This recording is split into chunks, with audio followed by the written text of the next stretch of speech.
Jamaa anaitwa Wicknell Chivayo.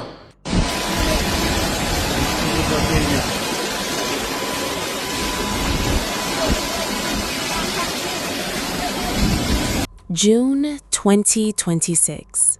Reports begin circulating that a Zimbabwean businessman may have secured a role in a project worth nearly 380 billion shillings at Kenya's largest airport. But that's not what caught people's attention. Because the man at the center of the story wasn't Kenyan, he wasn't a government official, neither was he known for building airports. Instead, he is a man whose name has appeared in election controversies, government contract scandals, and corruption investigations across Southern Africa. Na kuna picha zake hapa nyingi. Watu wa magazeti ingetaka waone kimtu kikubwa hivi. This man is a convicted fraudster. Yet somehow, he keeps ending up next to powerful people. Zimbabwe, Tanzania, Malawi, Mozambique, Uganda, and now Kenya. He has been called a businessman, a philanthropist, and a kingmaker. But before the private jets, the luxury cars, and the meetings with African presidents, Wicknell Chivayo was doing something else. He was sitting inside a maximum security prison for fraud. Where fresh concern is mounting over controversial Zimbabwean businessman Wicknell Chivayo's company, IMC Construction Kenya, which has won a stake in the 375 billion shilling tender to expand the Jomo Kenyatta International Airport. So how did a convicted fraudster become one of the most connected men on the continent? And why does his name keep appearing wherever power is concentrated? Welcome. This is Dark Hour Docs. Long before he was photographed alongside presidents, before the private jets, luxury life, and multi-million-dollar government contracts, Wicknell Chivayo was a young boy growing up in Zimbabwe. He was born on November 22, 1982, in Chivu, a small town in Zimbabwe's Mashonaland East Province. Much of his childhood was spent in the rural Gindami area, where life was simple and opportunities were limited. Then, tragedy struck. When Chivayo was just 10 years old, his father, Isaac Matthias Chivayo, died in a car accident, and that loss changed everything. Suddenly, the family was relying almost entirely on his mother to survive, and money became very scarce. Chivayo, known during his school years as intelligent and unusually sharp, attended Dudley Hall Primary School before later enrolling at Churchill Boys High School in Harare, this one of Zimbabwe's better-known schools. But talent alone could not solve the family's financial problems. By 1996, while still in Form 2, Chivayo dropped out of school, and his formal education ended there. He had no university degree, no college diploma, or any business qualification that would normally suggest a future among Africa's political and business elites. Instead, he entered the workforce while still a teenager. At around 15 years old, his mathematical sharpness and appetite for risk would show after working as a wages clerk for a bus company. The job provided a little pay for survival, but exposed him to how money worked, and this would be the path to his true skill. Then, the Zimbabwe economy was becoming increasingly unstable in the late 1990s, and foreign currency was in high demand. Informal money traders were appearing everywhere, and Chivayo moved to the Union Avenue flea market in Harare, where he became an illegal, unlicensed money changer. It was here that Chivayo found his natural talent, but also faced danger, and in 2004, everything came crashing down. Chivayo engineered a sophisticated inter-border fraud where a South African businessman lost over $100,000 in a fake currency exchange deal. He was arrested for fraud and sent to Chikurubi Maximum Security Prison at just 24 years old. Here, he was locked up for 2 years together with violent criminals and political prisoners. You would think this marked his end, but no one could write him off. Because when Chivayo walked out of prison in the mid-2000s, he emerged with a very different understanding of how power worked. His rise after prison was astonishing, as he quickly made his first million in South African rands in his early 20s. Within a few years, Chivayo understood that in Zimbabwe, corporate capital is secondary to political capital, and upon leaving prison, his primary strategy was embedding himself into the ZANU-PF youth and political elite networks. He was able to position himself around individuals with access to power, which helped him partner with larger regional companies looking to do business in Zimbabwe. Over time, he made shadow partnerships, which saw him register Intratrek Zimbabwe Limited in 2008, a multi-million-dollar engineering, procurement, and construction company. Chivayo partnered with established regional entities like South African energy syndicates and made deals with international players through the company. Intratrek was the politically compliant face used to bypass the strict indigenization laws in Zimbabwe. However, in March 2011, a Zimbabwe newspaper accused Chivayo of creating fictitious websites to help clients procure goods. The websites would then disappear upon receiving payments. Years later, in 2019, an employee of a power company in the country was also jailed for 3 years for receiving $10,000 from the same company. Chivayo had successfully transformed himself from inmate into a businessman who was surrounded by controversy.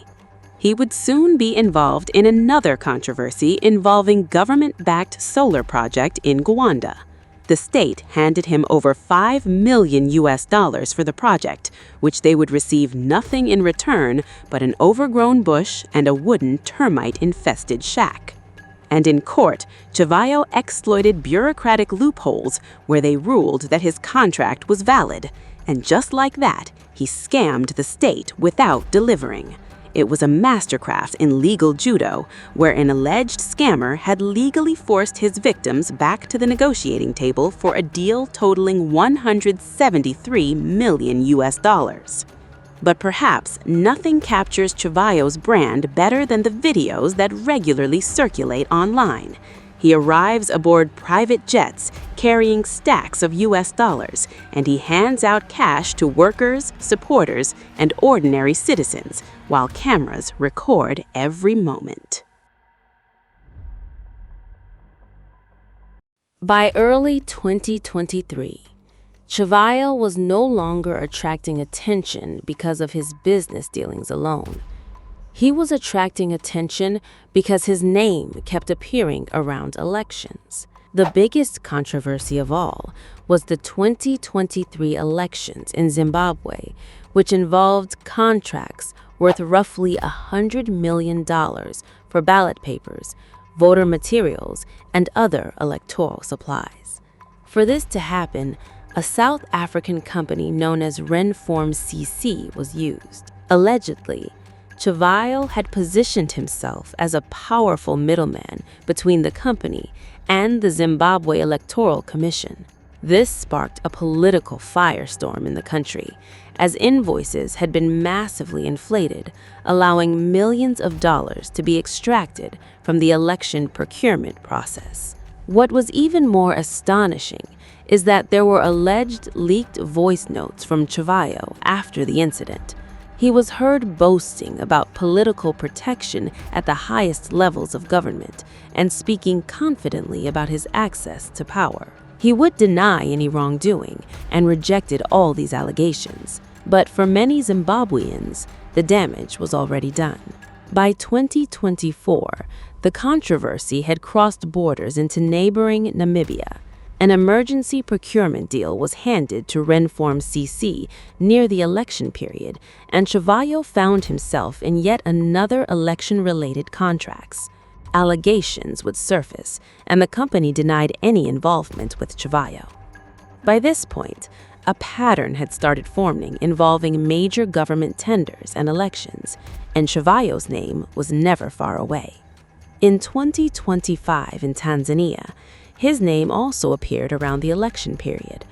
At first, it was just a few photographs alongside President Samia Suluhu Hassan. Then, in the October 2025 election, the Tanzania Communications Regulatory Authority banned Jamii Forums, the country's largest social network, for 90 days. The ban was because the platform had published photographs showing President Samia's relationship with Chivayo. The timing raised uncomfortable questions, and now Chivayo was no longer just a Zimbabwean businessman. He had become a regional political figure, and as his network expanded across southern and East Africa, Kenya was another country that was about to enter the story.